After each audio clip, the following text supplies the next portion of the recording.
Well, today, ladies and gentlemen, in this video, we're going to be talking about how to mix detuned guitars in your DAW. Let's get into it.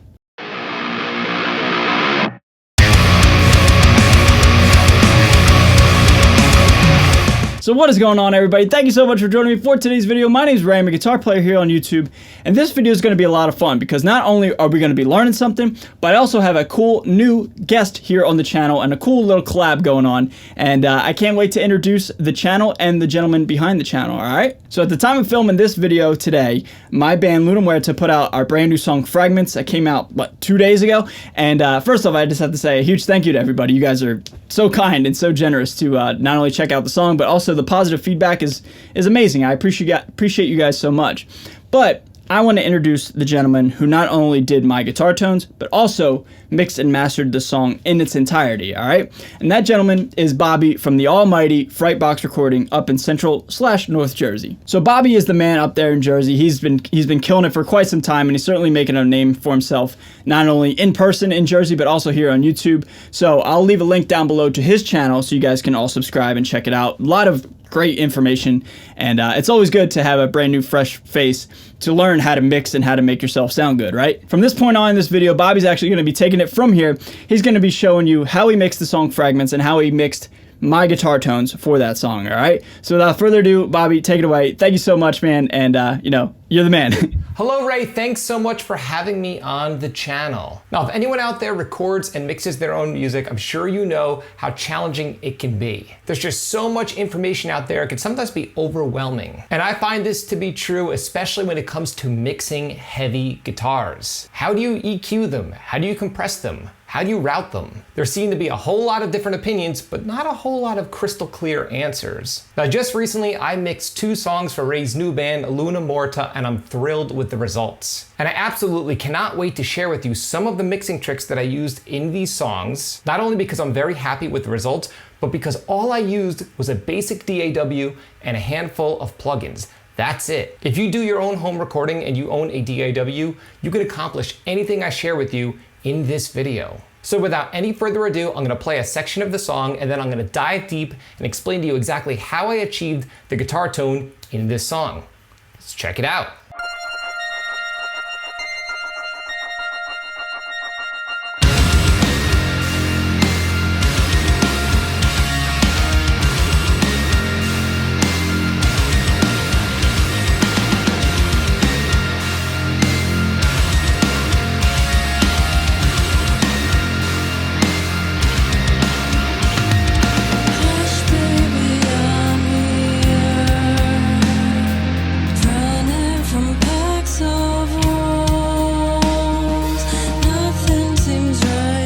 So as you could probably hear, that's a meaty guitar tone. Not only is it meaty, but it's crystal clear. Now this is something that I struggled with for many, many years until I finally realized exactly how to achieve these guitar tones in the first place. So what I really want to do is focus in on the intro part of the song that we just listened to, and I'm going to explain to you exactly how I achieved the tone you just heard. So first thing I want to say, if you look here, there are 4 rhythm guitar tracks. But in actuality, you're only hearing 2 of them. The reason for this is that Ray sent me 2 DI tracks for his rhythm guitars. And if you're not familiar with what DI tracks are, they are just a clean signal straight from his guitar. So in other words, I had to dial in the amp tone from scratch. And this is not a bad thing. This is actually very common in most modern day metal production. So again, if you look here, you see a track that says L and a track that says R. These are my printed amp tones. And then there's a track that says LDI and RDI, these are the DI tracks. Now, even though these DI tracks exist within the session, they are not being monitored at all. In other words, you are not hearing them in any which way. And this is because I took the DI tracks, ran them through an amp sim, and then printed down the amp sim tone to actual audio tracks. This way I was able to mix the guitars as if they were actual live amps. So first let's listen to what the DI sound like without any amp sim on them at all.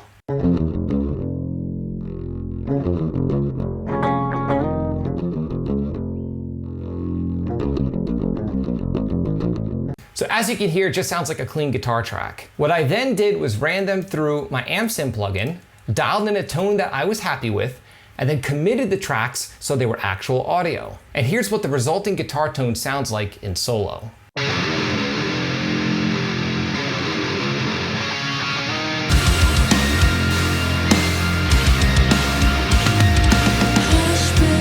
Okay, in my opinion, that's a pretty solid guitar tone. Now, I hear all the time on the internet how hard it is to get a good guitar tone from an amp sim, and I'm here to tell you that it doesn't have to be hard. The secret to getting a good guitar tone from an amp sim is to use a solid impulse response. And with that being said, I'm offering you this exact impulse response that I used within this mix for absolutely free. Now, Ray will leave a link to this impulse response right below in this video, so you can download the IR, load it into your amp sim, and get right to dialing in killer metal guitar tone with ease. So again, there's a link below in this video's description.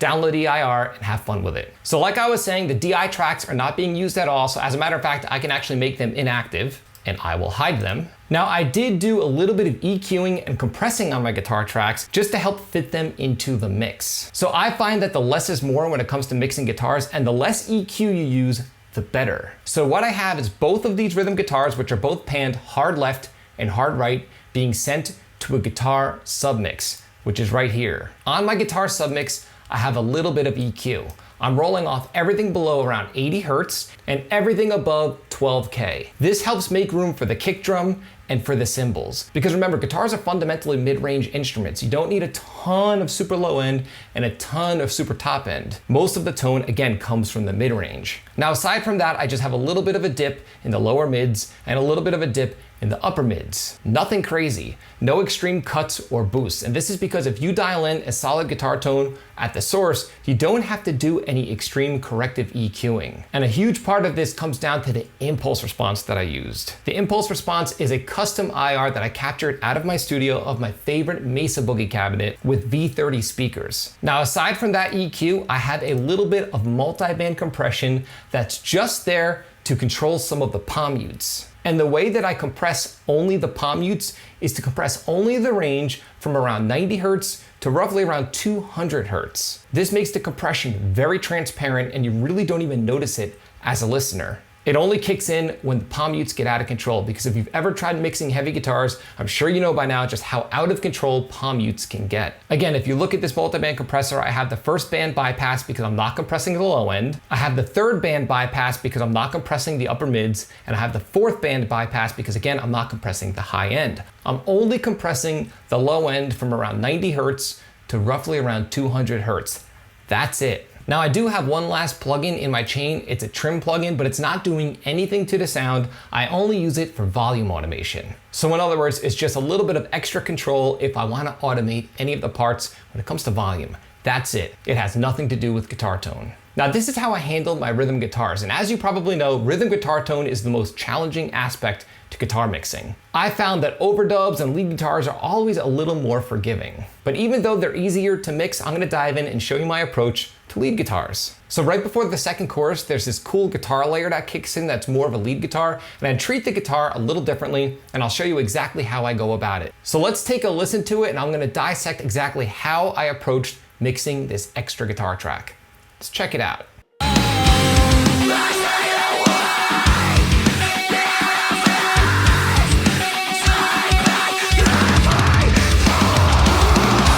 Okay, let's hear that guitar in solo.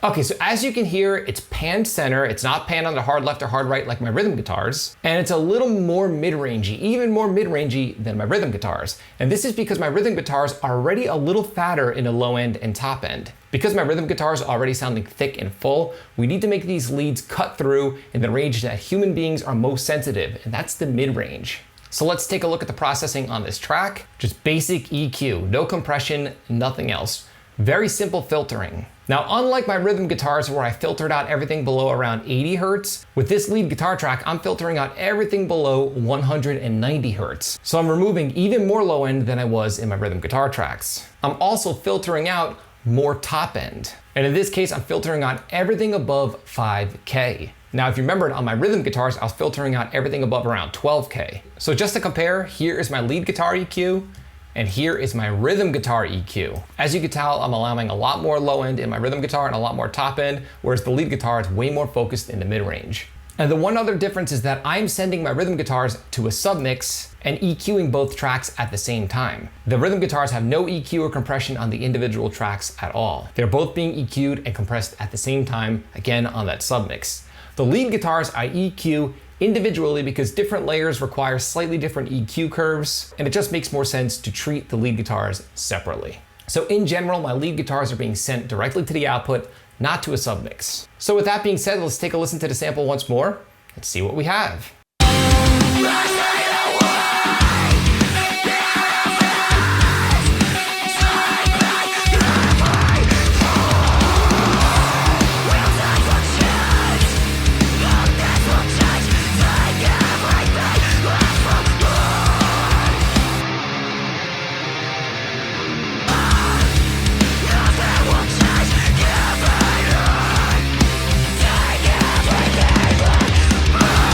So there you have it. That's my approach to mixing heavy guitars. And remember, it all comes down to using a solid impulse response, which you could download for absolutely free. There's a link below in this video's description.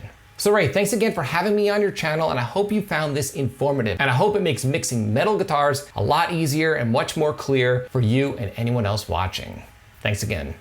So everybody, that's going to do it for today's video. Again, a huge shout out to Bobby. You're the man, dude. Thank you so much one more time. Again, everybody, please just go right down below, subscribe to his channel. It's completely free. It takes 2 seconds, and it helps me out and it helps him out, all right? It's a win-win-win for everybody. Plus, you get to learn some cool new stuff, right? So anyway, thank you so much for watching this video. A huge shout out to everybody who supports me and everybody watching at home. I love you guys so much. Stay safe, stay healthy, and stay metal. I'll see you guys next time. Later.